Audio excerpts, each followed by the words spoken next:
शत्रु दिन में भी डरेगा बाहर निकलने से। यह दुष्ट संहारक मंत्र स्वयं 11 मुखी हनुमान जी महाराज का शत्रु बाधा उल्टारी मंत्र है। यह मंत्र घर में श्रद्धा से बजाया जाता है तो उसकी दिव्य ध्वनि चारों दिशाओं में अग्निज्वाला बनकर फैलती है और सभी तंत्र मंत्र, जादू टोना, भूत प्रेत तथा दुष्ट शत्रुओं के प्रभाव को तुरंत नष्ट कर देती है। यह कोई साधारण जप नहीं बल्कि हनुमान जी के 11 मुखों की प्रचंड शक्ति है, जिसमें नरसिंह रूप की अग्नि और भैरव रूप का तेज समाया है। जब साधक इस मंत्र को 108 बार श्रद्धा और विश्वास के साथ जपता है, तब उसकी चारों ओर एक अदृश्य कवच बनता है, जो हर प्रकार के नकारात्मक ऊर्जा, दुष्ट योजना और बाधाओं को भस्म कर देता है। हनुमान जी की दिव्य कवचधारी शक्ति साधक की रक्षा करती है, भय और शत्रु दोनों का अंत करती है और उसके जीवन में स्थायी शांति, विजय और समृद्धि स्थापित करती है। इस मंत्र का नियमित श्रवण मनोकामनाओं की पूर्ति, मानसिक संतुलन और आत्मबल में वृद्धि करता है।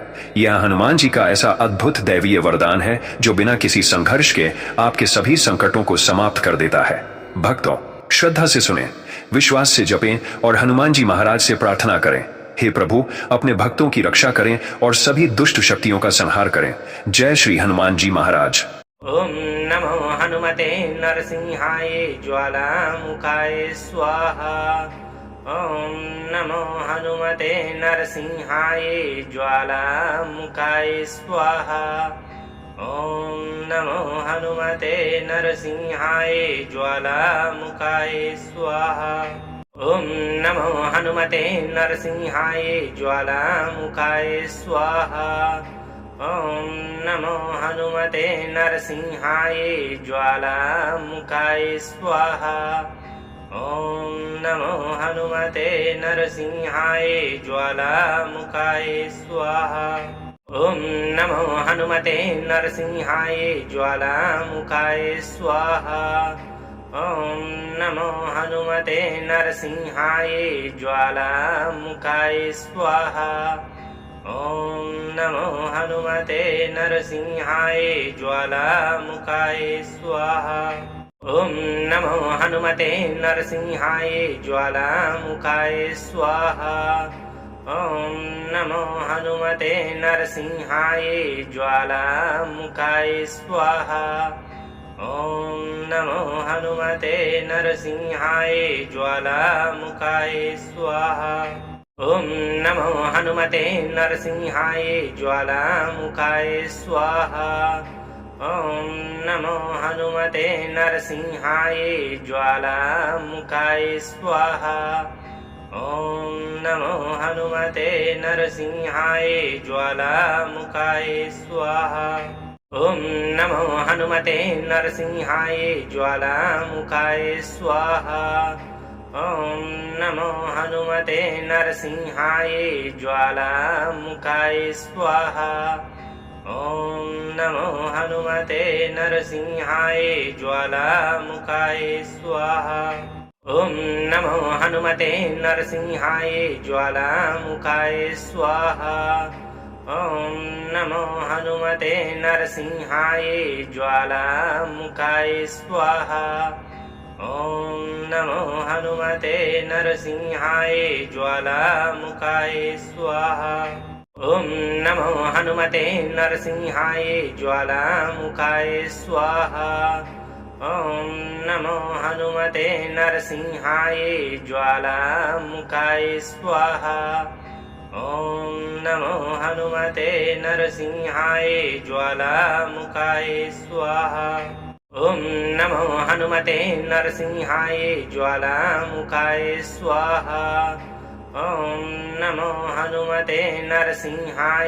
ज्वालामुखाय स्वाहा। ओम नमो हनुमते नरसिंहाय ज्वालामुखाय स्वाहा। ओम नमो हनुमते नरसिंहाय ज्वालामुखाय स्वाहा। ओम नमो हनुमते नरसिंहाय ज्वालामुखाय स्वाहा। ओम नमो हनुमते नरसिंहाय ज्वालामुखाय स्वाहा। ओम नमो हनुमते नरसिंहाय ज्वालामुखाय स्वाहा। ओम नमो हनुमते नरसिंहाय ज्वालामुखाय स्वाहा। ओम नमो हनुमते नरसिंहाय ज्वालामुखाय स्वाहा। ओम नमो हनुमते नरसिंहाय ज्वालामुखाय स्वाहा। ॐ नमो हनुमते नरसिंहाय ज्वालामुखाय स्वाहा। ॐ नमो हनुमते नरसिंहाय ज्वालामुखाय स्वाहा। ॐ नमो हनुमते नरसिंहाय ज्वालामुखाय स्वाहा। ॐ नमो हनुमते नरसिंहाय ज्वालामुखाय स्वाहा। ॐ नमो हनुमते नरसिंहाय ज्वालामुखाय स्वाहा। ॐ नमो हनुमते नरसिंहाय ज्वालामुखाय स्वाहा। ॐ नमो हनुमते नरसिंहाय ज्वालामुखाय स्वाहा। ॐ नमो हनुमते नरसिंहाय ज्वालामुखाय स्वाहा। ॐ नमो हनुमते नरसिंहाय ज्वालामुखाय स्वाहा। ॐ नमो हनुमते नरसिंहाय ज्वालामुखाय स्वाहा। ॐ नमो हनुमते नरसिंहाय ज्वालामुखाय स्वाहा। ॐ नमो हनुमते नरसिंहाय ज्वालामुखाय स्वाहा। ॐ नमो हनुमते नरसिंहाय ज्वालामुखाय स्वाहा। ॐ नमो हनुमते नरसिंहाय ज्वालामुखाय स्वाहा। ॐ नमो हनुमते नरसिंहाय ज्वालामुखाय स्वाहा। ॐ नमो हनुमते नरसिंहाय ज्वालामुखाय स्वाहा। ॐ नमो हनुमते नरसिंहाय ज्वालामुखाय स्वाहा। ॐ नमो हनुमते नरसिंहाय ज्वालामुखाय स्वाहा। ॐ नमो हनुमते नरसिंहाय ज्वालामुखाय स्वाहा। ॐ नमो हनुमते नरसिंहाय ज्वालामुखाय स्वाहा। ॐ नमो हनुमते नरसिंहाय ज्वालामुखाय स्वाहा। ॐ नमो हनुमते नरसिंहाय ज्वालामुखाय स्वाहा। ॐ नमो हनुमते नरसिंहाय ज्वालामुखाय स्वाहा। ॐ नमो हनुमते नरसिंहाय ज्वालामुखाय स्वाहा। ॐ नमो हनुमते नरसिंहाय ज्वालामुखाय स्वाहा। ॐ नमो हनुमते नरसिंहाय ज्वालामुखाय स्वाहा। ॐ नमो हनुमते नरसिंहाय ज्वालामुखाय स्वाहा। ॐ नमो हनुमते नरसिंहाय ज्वालामुखाय स्वाहा। ॐ नमो हनुमते नरसिंहाय ज्वालामुखाय स्वाहा। ॐ नमो हनुमते नरसिंहाय ज्वालामुखाय स्वाहा। ॐ नमो हनुमते नरसिंहाय ज्वालामुखाय स्वाहा। ॐ नमो हनुमते नरसिंहाय ज्वालामुखाय स्वाहा। ॐ नमो हनुमते नरसिंहाय ज्वालामुखाय स्वाहा। ॐ नमो हनुमते नरसिंहाय ज्वालामुखाय स्वाहा। ॐ नमो हनुमते नरसिंहाय ज्वालामुखाय स्वाहा। ॐ नमो हनुमते नरसिंहाय ज्वालामुखाय स्वाहा। ॐ नमो हनुमते नरसिंहाय ज्वालामुखाय स्वाहा। ॐ नमो हनुमते नरसिंहाय ज्वालामुखाय स्वाहा। ॐ नमो हनुमते नरसिंहाय ज्वालामुखाय स्वाहा। ॐ नमो हनुमते नरसिंहाय ज्वालामुखाय स्वाहा। ॐ नमो हनुमते नरसिंहाय ज्वालामुखाय स्वाहा। ॐ नमो हनुमते नरसिंहाय ज्वालामुखाय स्वाहा। ॐ नमो हनुमते नरसिंहाय ज्वालामुखाय स्वाहा। ॐ नमो हनुमते नरसिंहाय ज्वालामुखाय स्वाहा ॐ नमो हनुमते नरसिंहाय ज्वालामुखाय स्वाहा ॐ नमो हनुमते नरसिंहाय ज्वालामुखाय स्वाहा ॐ नमो हनुमते नरसिंहाय ज्वालामुखाय स्वाहा ॐ नमो हनुमते नरसिंहाय ज्वालामुखाय स्वाहा ॐ नमो हनुमते नरसिंहाय ज्वालामुखाय स्वाहा ॐ नमो हनुमते नरसिंहाय ज्वालामुखाय स्वाहा ॐ नमो हनुमते नरसिंहाय ज्वालामुखाय स्वाहा ॐ नमो हनुमते नरसिंहाय ज्वालामुखाय स्वाहा ॐ नमो हनुमते नरसिंहाय ज्वालामुखाय स्वाहा ॐ नमो हनुमते नरसिंहाय ज्वालामुखाय स्वाहा ॐ नमो हनुमते नरसिंहाय ज्वालामुखाय स्वाहा ॐ नमो हनुमते नरसिंहाय ज्वालामुखाय स्वाहा ॐ नमो हनुमते नरसिंहाय ज्वालामुखाय स्वाहा ॐ नमो हनुमते नरसिंहाय ज्वालामुखाय स्वाहा ॐ नमो हनुमते नरसिंहाय ज्वालामुखाय स्वाहा ॐ नमो हनुमते नरसिंहाय ज्वालामुखाय स्वाहा ॐ नमो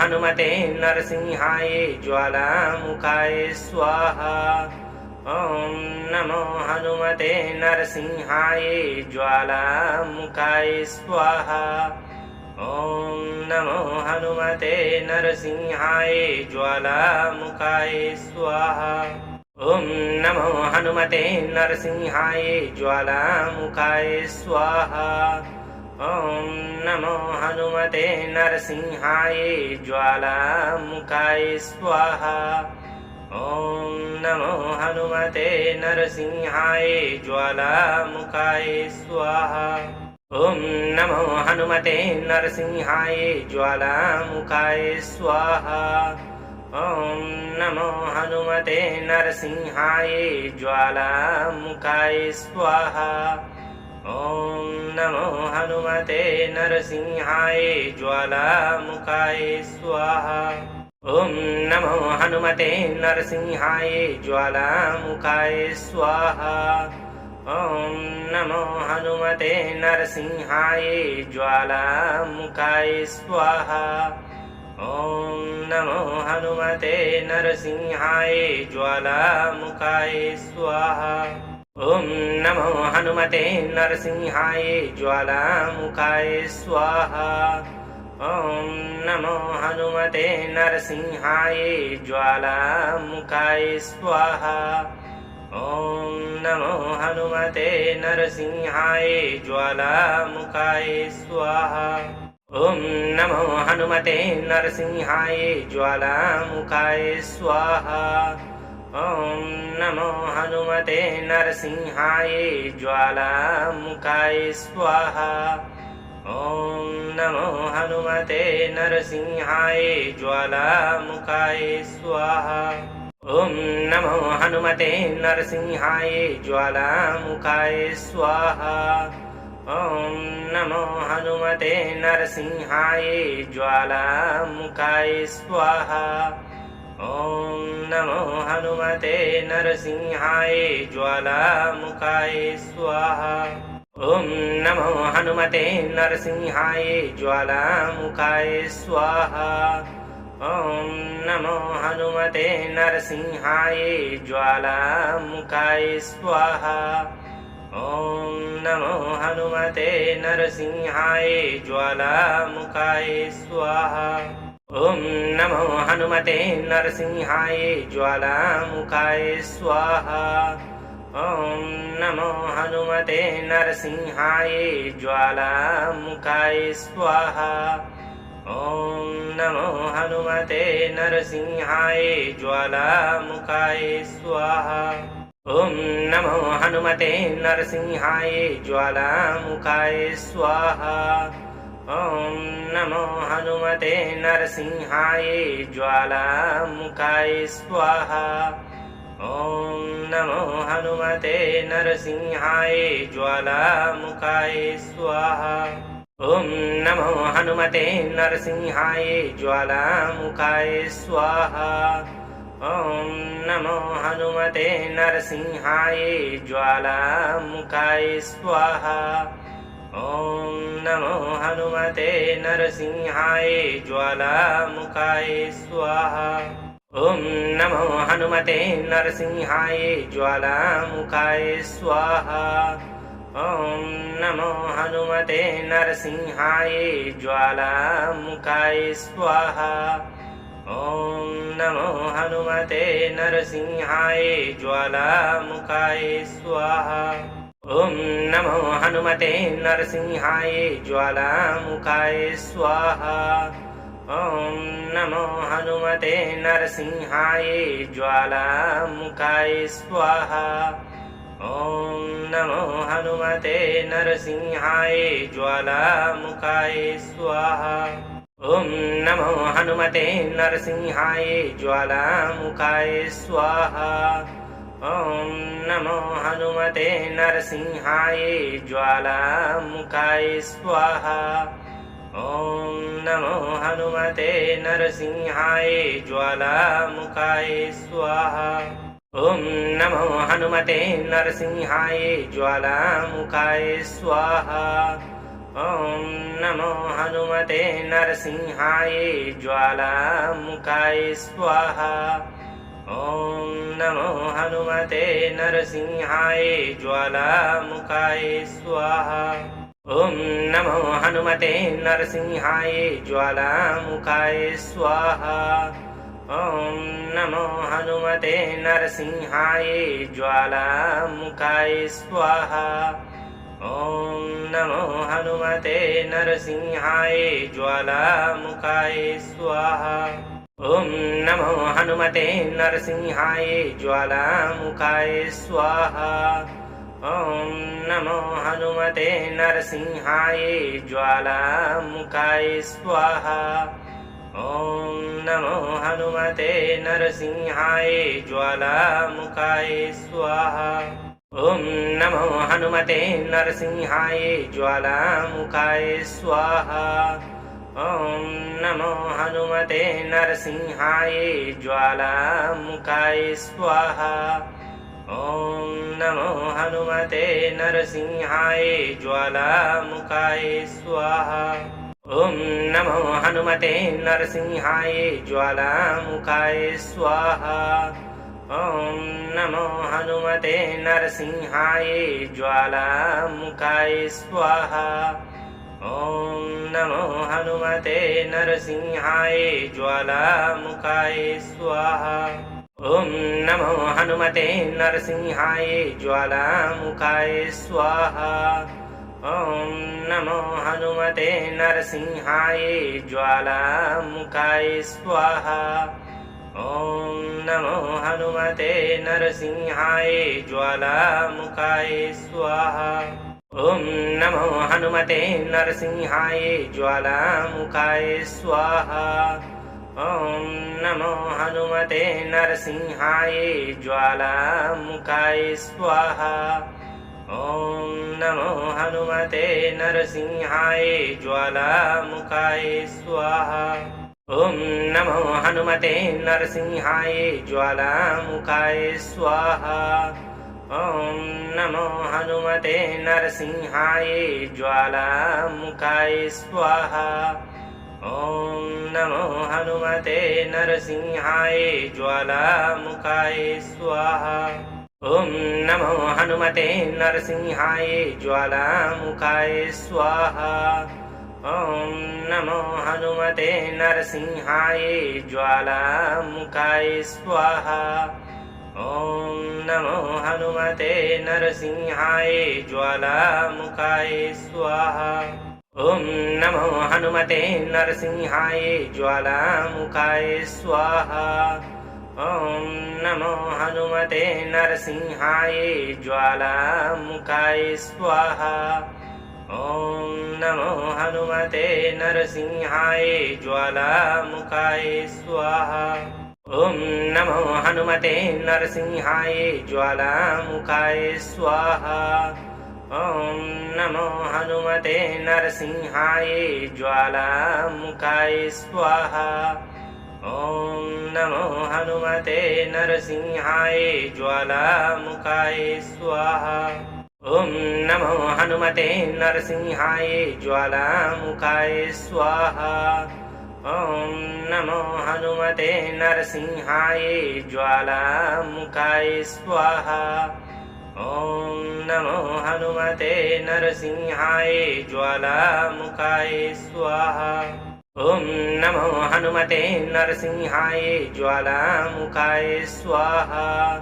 ॐ नमो हनुमते नरसिंहाय ज्वालामुखाय स्वाहा। ॐ नमो हनुमते नरसिंहाय ज्वालामुखाय स्वाहा। ॐ नमो हनुमते नरसिंहाय ज्वालामुखाय स्वाहा। ॐ नमो हनुमते नरसिंहाय ज्वालामुखाय स्वाहा। ॐ नमो हनुमते नरसिंहाय ज्वालामुखाय स्वाहा। ॐ नमो हनुमते नरसिंहाय ज्वालामुखाय स्वाहा।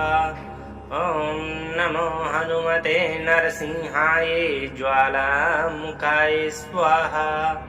ॐ नमो हनुमते नरसिंहाय ज्वालामुखाय स्वाहा।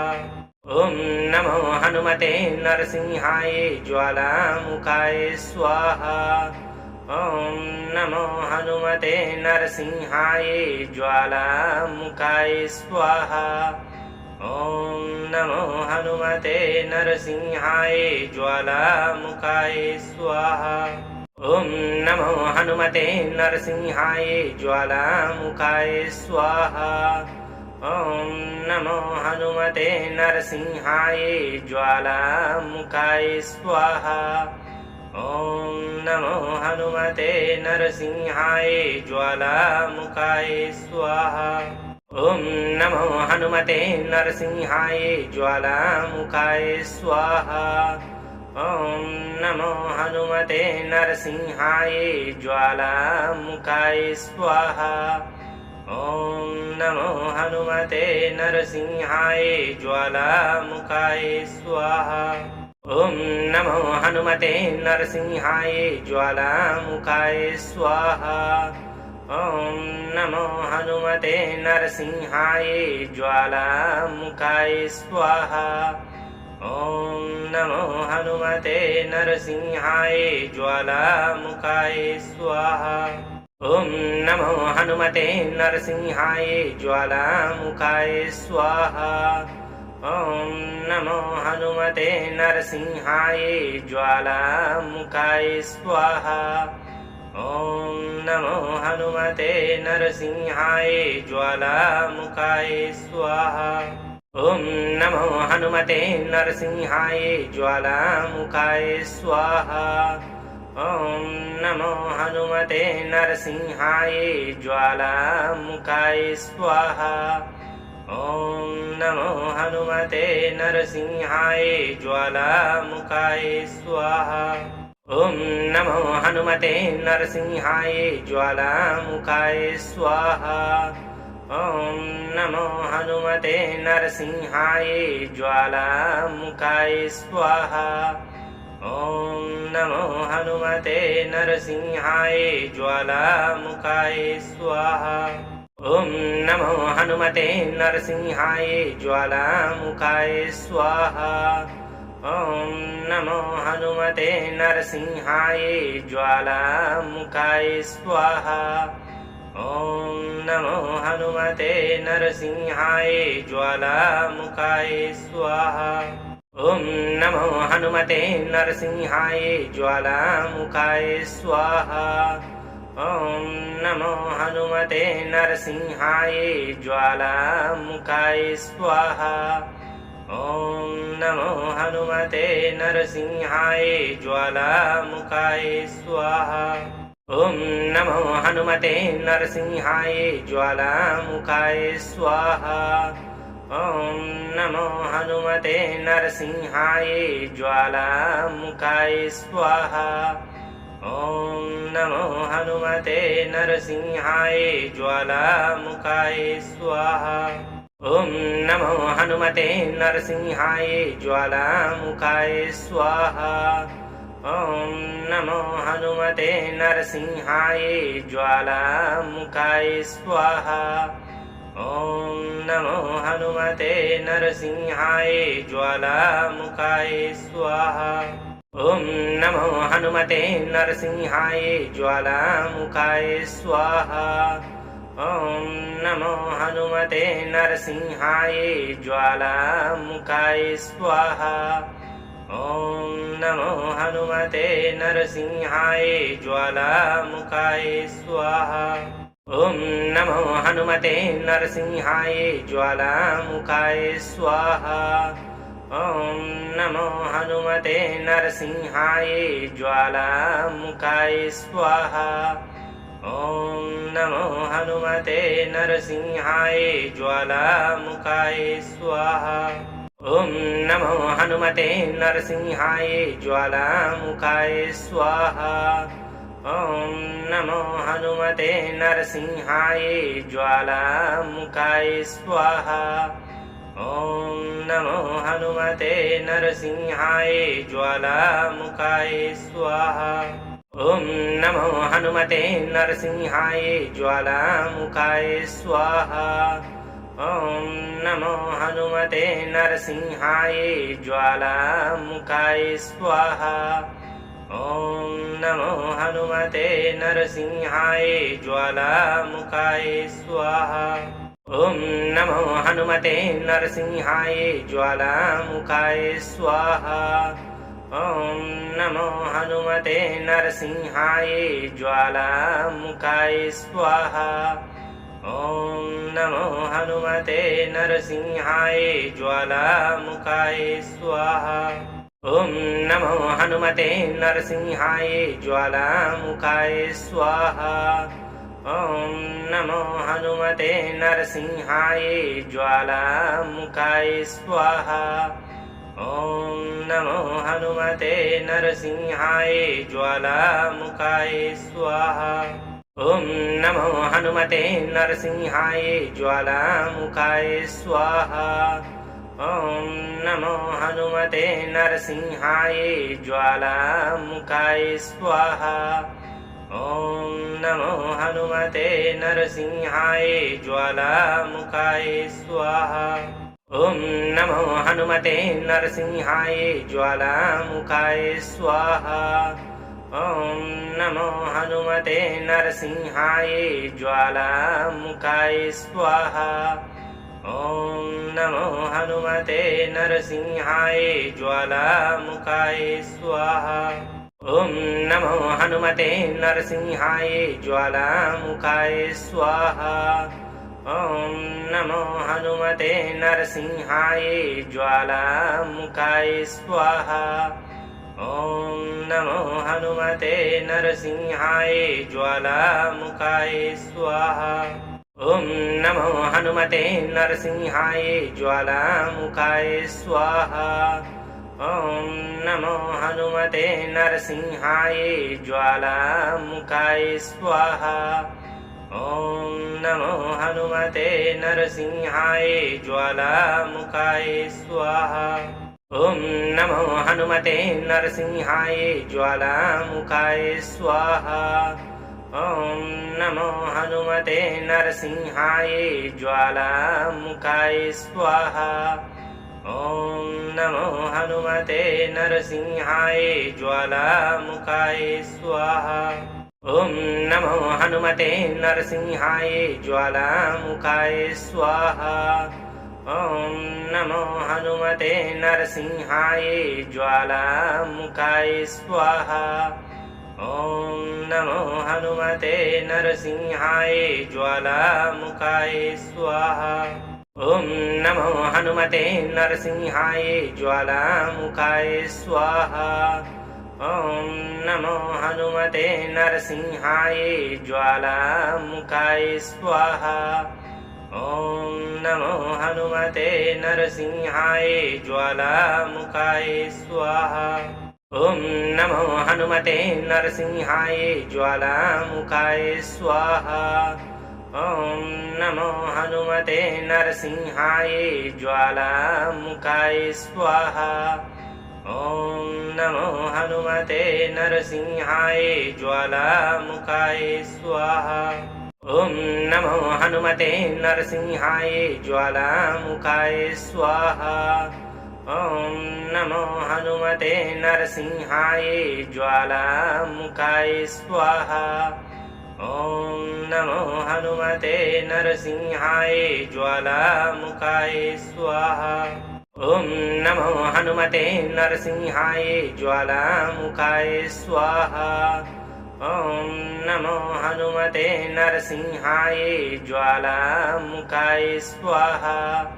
ॐ नमो हनुमते नरसिंहाय ज्वालामुखाय स्वाहा।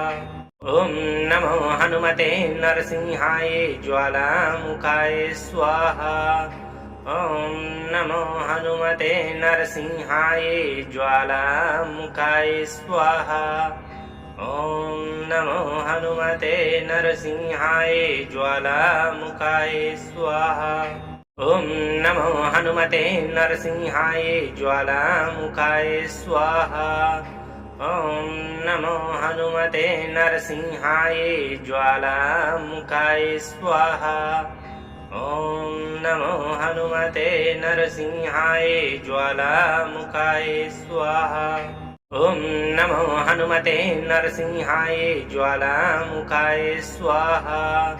ॐ नमो हनुमते नरसिंहाय ज्वालामुखाय स्वाहा। ॐ नमो हनुमते नरसिंहाय ज्वालामुखाय स्वाहा। ॐ नमो हनुमते नरसिंहाय ज्वालामुखाय स्वाहा। ॐ नमो हनुमते नरसिंहाय ज्वालामुखाय स्वाहा। ॐ नमो हनुमते नरसिंहाय ज्वालामुखाय स्वाहा। ॐ नमो हनुमते नरसिंहाय ज्वालामुखाय स्वाहा। ॐ नमो हनुमते नरसिंहाय ज्वालामुखाय स्वाहा। ॐ नमो हनुमते नरसिंहाय ज्वालामुखाय स्वाहा। ॐ नमो हनुमते नरसिंहाय ज्वालामुखाय स्वाहा।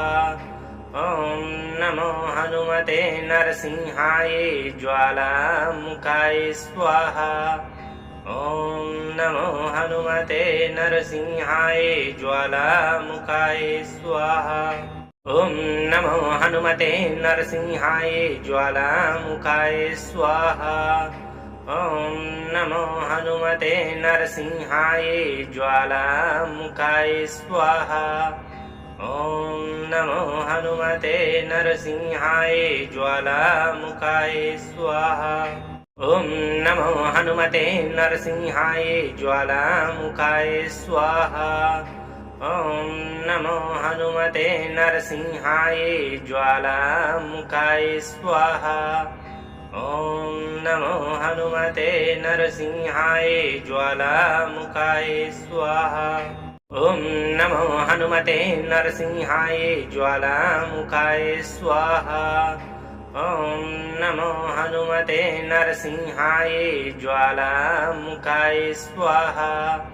ॐ नमो हनुमते नरसिंहाय ज्वालामुखाय स्वाहा। ॐ नमो हनुमते नरसिंहाय ज्वालामुखाय स्वाहा। ॐ नमो हनुमते नरसिंहाय ज्वालामुखाय स्वाहा। ॐ नमो हनुमते नरसिंहाय ज्वालामुखाय स्वाहा। ॐ नमो हनुमते नरसिंहाय ज्वालामुखाय स्वाहा। ॐ नमो हनुमते नरसिंहाय ज्वालामुखाय स्वाहा। ॐ नमो हनुमते नरसिंहाय ज्वालामुखाय स्वाहा। ॐ नमो हनुमते नरसिंहाय ज्वालामुखाय स्वाहा।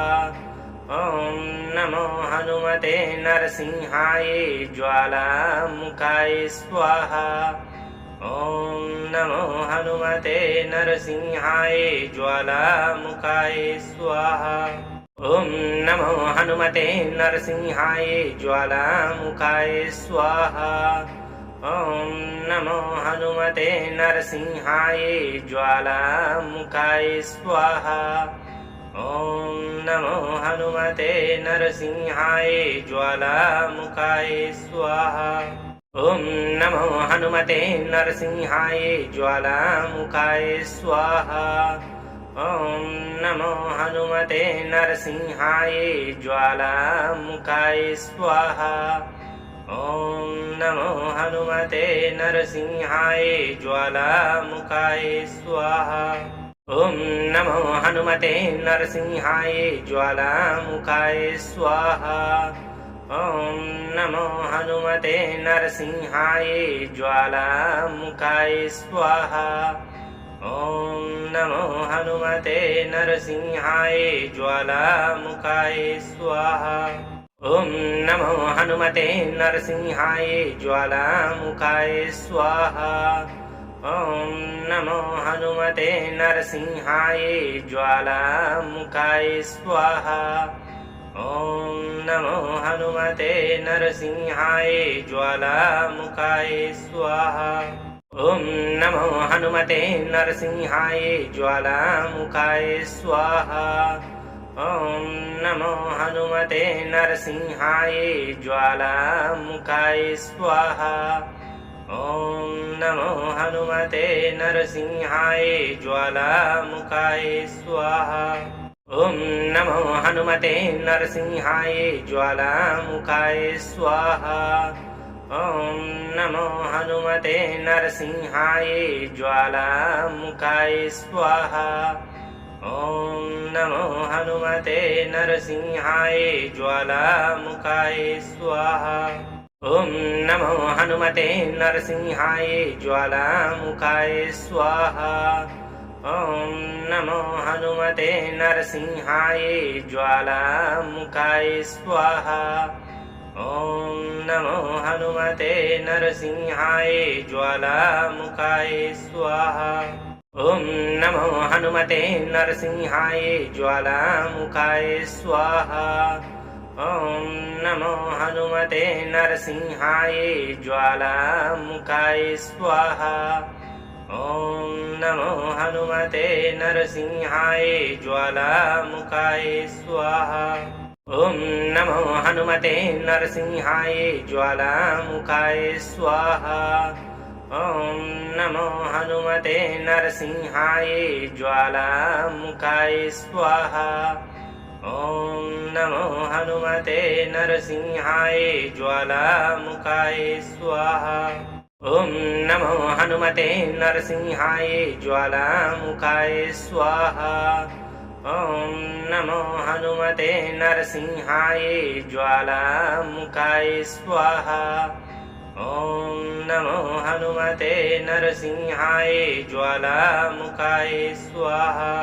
ॐ नमो हनुमते नरसिंहाय ज्वालामुखाय स्वाहा।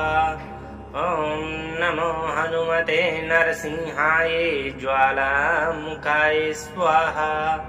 ॐ नमो हनुमते नरसिंहाय ज्वालामुखाय स्वाहा। ॐ नमो हनुमते नरसिंहाय ज्वालामुखाय स्वाहा। ॐ नमो हनुमते नरसिंहाय ज्वालामुखाय स्वाहा।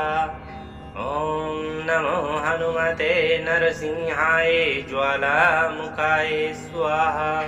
ॐ नमो हनुमते नरसिंहाय ज्वालामुखाय स्वाहा।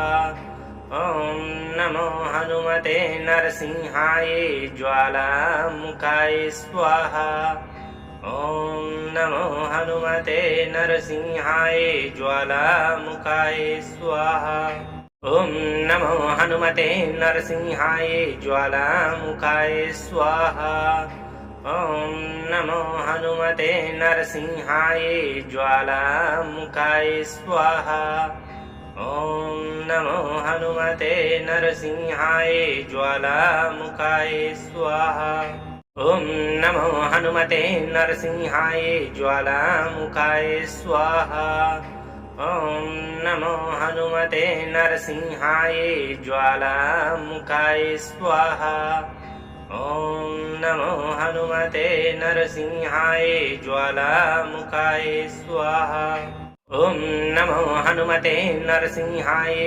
ज्वालामुखाय स्वाहा ॐ नमो हनुमते नरसिंहाय ज्वालामुखाय स्वाहा ॐ नमो हनुमते नरसिंहाय ज्वालामुखाय स्वाहा ॐ नमो हनुमते नरसिंहाय ज्वालामुखाय स्वाहा ॐ नमो हनुमते नरसिंहाय ज्वालामुखाय स्वाहा ॐ नमो हनुमते नरसिंहाय ज्वालामुखाय स्वाहा ॐ नमो हनुमते नरसिंहाय ज्वालामुखाय स्वाहा ॐ नमो हनुमते नरसिंहाय ज्वालामुखाय स्वाहा ॐ नमो हनुमते नरसिंहाय ज्वालामुखाय स्वाहा ॐ नमो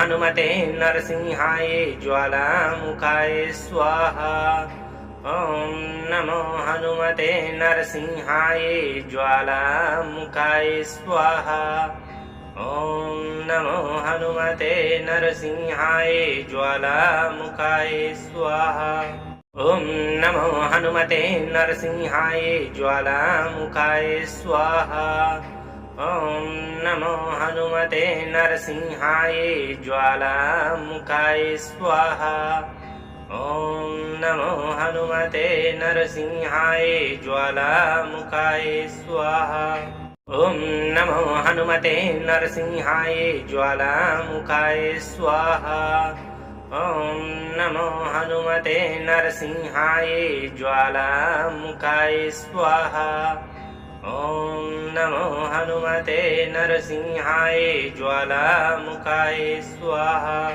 ॐ नमो हनुमते नरसिंहाय ज्वालामुखाय स्वाहा ॐ नमो हनुमते नरसिंहाय ज्वालामुखाय स्वाहा ॐ नमो हनुमते नरसिंहाय ज्वालामुखाय स्वाहा ॐ नमो हनुमते नरसिंहाय ज्वालामुखाय स्वाहा ॐ नमो हनुमते नरसिंहाय ज्वालामुखाय स्वाहा ॐ नमो हनुमते नरसिंहाय ज्वालामुखाय स्वाहा ॐ नमो हनुमते नरसिंहाय ज्वालामुखाय स्वाहा ॐ नमो हनुमते नरसिंहाय ज्वालामुखाय स्वाहा ॐ नमो हनुमते नरसिंहाय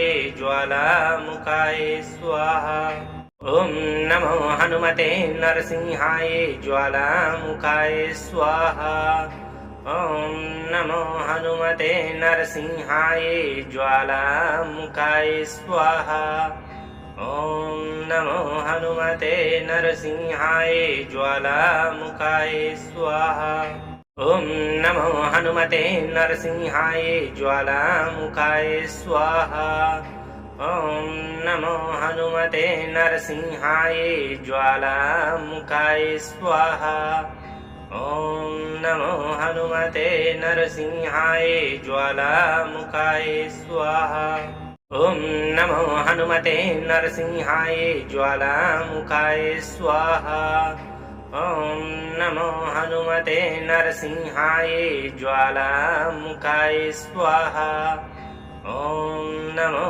हनुमते नरसिंहाय ज्वालामुखाय स्वाहा। ॐ नमो हनुमते नरसिंहाय ज्वालामुखाय स्वाहा। ॐ नमो हनुमते नरसिंहाय ज्वालामुखाय स्वाहा। ॐ नमो हनुमते नरसिंहाय ज्वालामुखाय स्वाहा। ॐ नमो हनुमते नरसिंहाय ज्वालामुखाय स्वाहा। ॐ नमो हनुमते नरसिंहाय ज्वालामुखाय स्वाहा। ॐ नमो हनुमते नरसिंहाय ज्वालामुखाय स्वाहा। ॐ नमो हनुमते नरसिंहाय ज्वालामुखाय स्वाहा। ॐ नमो हनुमते नरसिंहाय ज्वालामुखाय स्वाहा। ॐ नमो हनुमते नरसिंहाय ज्वालामुखाय स्वाहा। ॐ नमो हनुमते नरसिंहाय ज्वालामुखाय स्वाहा। ॐ नमो हनुमते नरसिंहाय ज्वालामुखाय स्वाहा। ॐ नमो हनुमते नरसिंहाय ज्वालामुखाय स्वाहा। ॐ नमो हनुमते नरसिंहाय ज्वालामुखाय स्वाहा।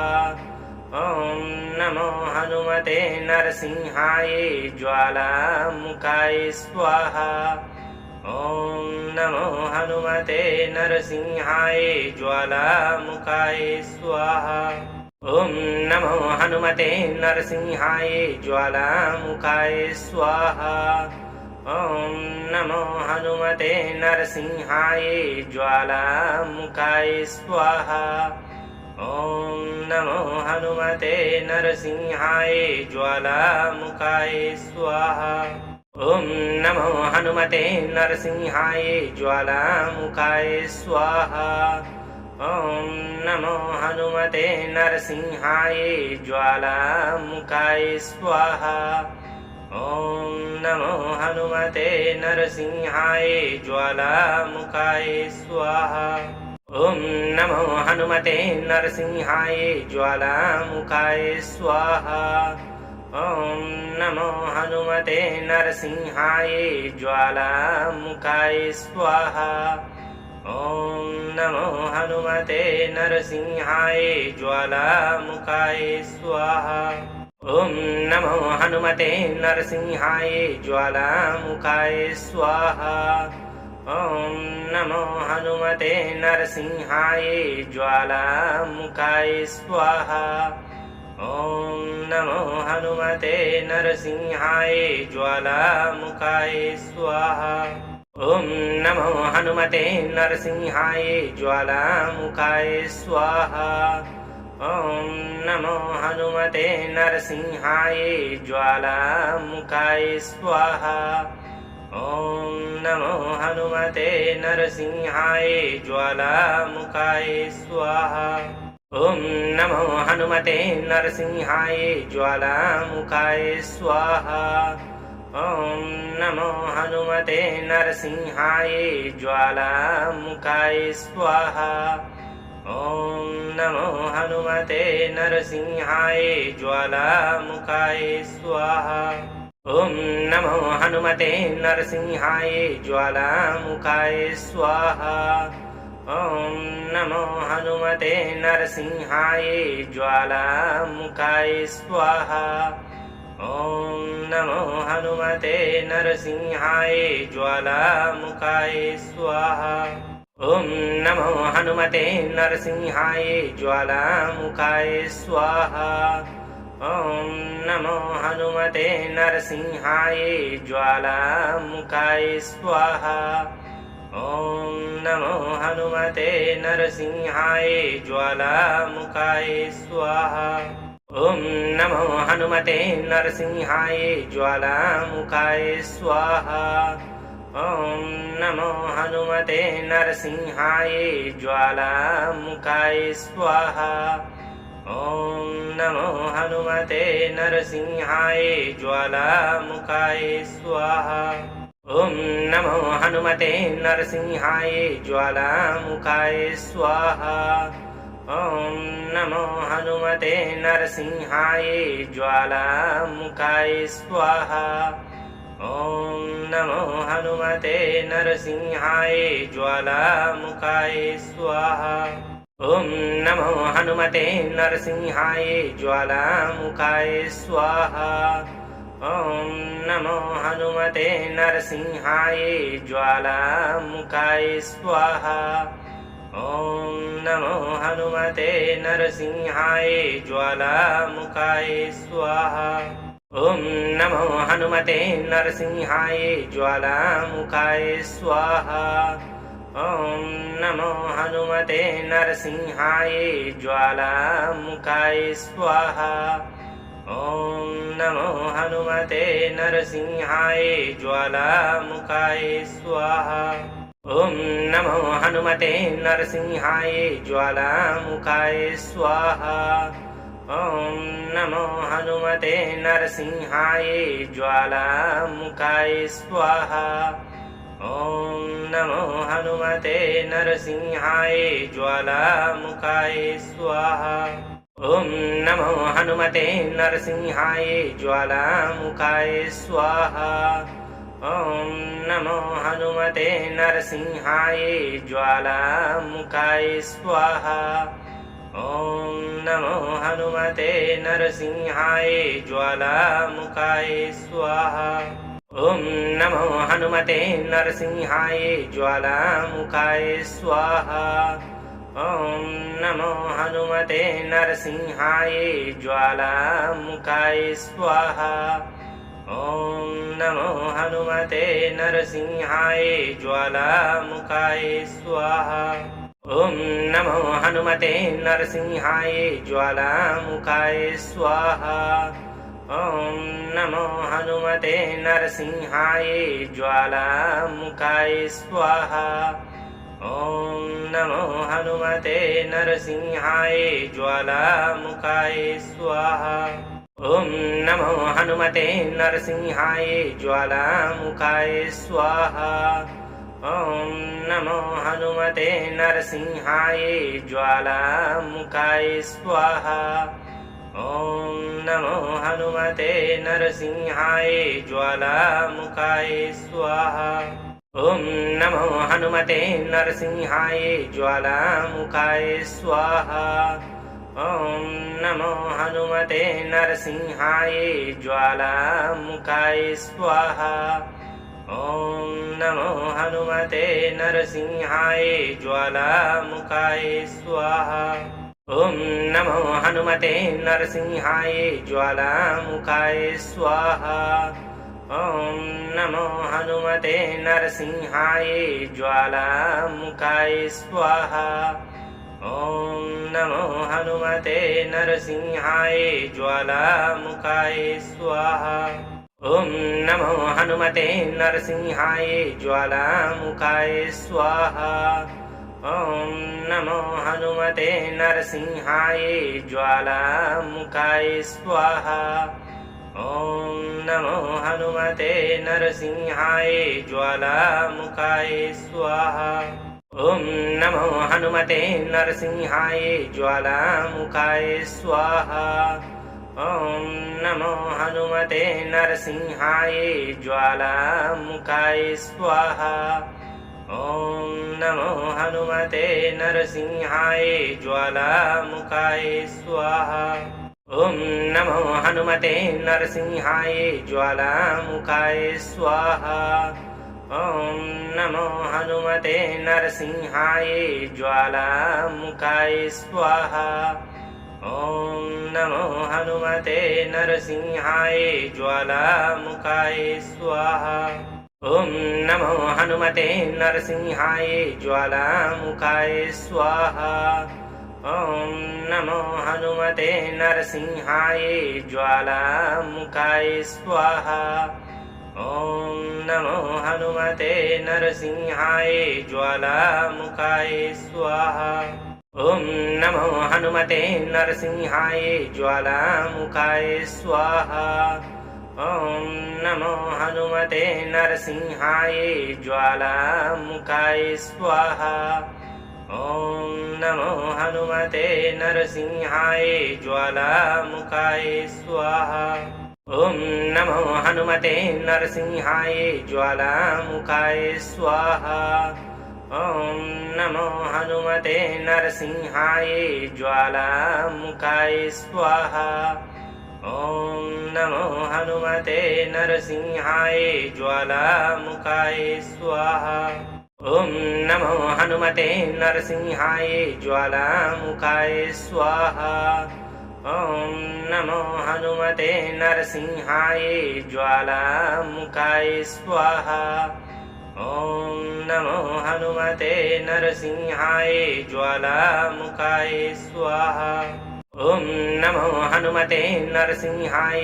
ज्वालामुखाय स्वाहा ॐ नमो हनुमते नरसिंहाय ज्वालामुखाय स्वाहा ॐ नमो हनुमते नरसिंहाय ज्वालामुखाय स्वाहा ॐ नमो हनुमते नरसिंहाय ज्वालामुखाय स्वाहा ॐ नमो हनुमते नरसिंहाय ज्वालामुखाय स्वाहा ॐ नमो हनुमते नरसिंहाय ज्वालामुखाय स्वाहा ॐ नमो हनुमते नरसिंहाय ज्वालामुखाय स्वाहा ॐ नमो हनुमते नरसिंहाय ज्वालामुखाय स्वाहा ॐ नमो हनुमते नरसिंहाय ज्वालामुखाय स्वाहा ॐ नमो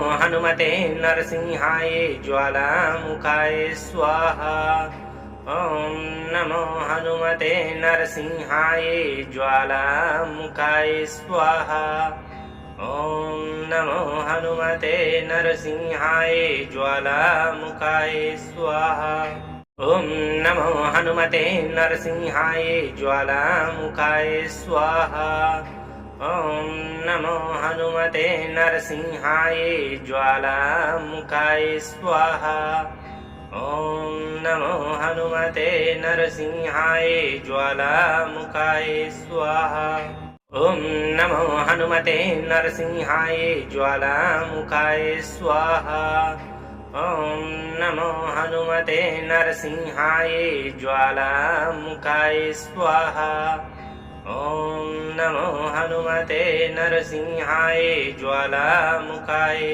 स्वाहा ॐ नमो हनुमते नरसिंहाय ज्वालामुखाय स्वाहा ॐ नमो हनुमते नरसिंहाय ज्वालामुखाय स्वाहा ॐ नमो हनुमते नरसिंहाय ज्वालामुखाय स्वाहा ॐ नमो हनुमते नरसिंहाय ज्वालामुखाय स्वाहा ॐ नमो हनुमते नरसिंहाय ज्वालामुखाय स्वाहा ॐ नमो हनुमते नरसिंहाय ज्वालामुखाय स्वाहा ॐ नमो हनुमते नरसिंहाय ज्वालामुखाय स्वाहा ॐ नमो हनुमते नरसिंहाय ज्वालामुखाय स्वाहा ॐ नमो हनुमते नरसिंहाय ज्वालामुखाय स्वाहा ॐ नमो हनुमते नरसिंहाय ज्वालामुखाय स्वाहा ॐ नमो हनुमते नरसिंहाय ज्वालामुखाय स्वाहा ॐ नमो हनुमते नरसिंहाय ज्वालामुखाय स्वाहा ॐ नमो हनुमते नरसिंहाय ज्वालामुखाय स्वाहा ॐ नमो हनुमते नरसिंहाय ज्वालामुखाय स्वाहा ॐ नमो हनुमते नरसिंहाय ज्वालामुखाय स्वाहा ॐ नमो हनुमते नरसिंहाय ज्वालामुखाय स्वाहा ॐ नमो हनुमते नरसिंहाय ज्वालामुखाय स्वाहा ॐ नमो हनुमते नरसिंहाय ज्वालामुखाय स्वाहा। ॐ नमो हनुमते नरसिंहाय ज्वालामुखाय स्वाहा। ॐ नमो हनुमते नरसिंहाय ज्वालामुखाय स्वाहा। ॐ नमो हनुमते नरसिंहाय ज्वालामुखाय स्वाहा। ॐ नमो हनुमते नरसिंहाय ज्वालामुखाय स्वाहा। ॐ नमो हनुमते नरसिंहाय ज्वालामुखाय स्वाहा। ॐ नमो हनुमते नरसिंहाय ज्वालामुखाय स्वाहा। ॐ नमो हनुमते नरसिंहाय ज्वालामुखाय स्वाहा। ॐ नमो हनुमते नरसिंहाय ज्वालामुखाय स्वाहा। ॐ नमो हनुमते नरसिंहाय ज्वालामुखाय स्वाहा। ॐ नमो हनुमते नरसिंहाय ज्वालामुखाय स्वाहा। ॐ नमो हनुमते नरसिंहाय ज्वालामुखाय स्वाहा। ॐ नमो हनुमते नरसिंहाय ज्वालामुखाय स्वाहा। ॐ नमो हनुमते नरसिंहाय ज्वालामुखाय स्वाहा। ॐ नमो हनुमते नरसिंहाय ज्वालामुखाय स्वाहा। ॐ नमो हनुमते नरसिंहाय ज्वालामुखाय स्वाहा। ॐ नमो हनुमते नरसिंहाय ज्वालामुखाय स्वाहा। ॐ नमो हनुमते नरसिंहाय ज्वालामुखाय स्वाहा। ॐ नमो हनुमते नरसिंहाय ज्वालामुखाय स्वाहा। ॐ नमो हनुमते नरसिंहाय ज्वालामुखाय स्वाहा। ॐ नमो हनुमते नरसिंहाय ज्वालामुखाय स्वाहा। ॐ नमो हनुमते नरसिंहाय ज्वालामुखाय स्वाहा। ॐ नमो हनुमते नरसिंहाय ज्वालामुखाय स्वाहा। ॐ नमो हनुमते नरसिंहाय ज्वालामुखाय स्वाहा। ॐ नमो हनुमते नरसिंहाय ज्वालामुखाय स्वाहा। ॐ नमो हनुमते नरसिंहाय ज्वालामुखाय स्वाहा। ॐ नमो हनुमते नरसिंहाय ज्वालामुखाय स्वाहा। ॐ नमो हनुमते नरसिंहाय ज्वालामुखाय स्वाहा।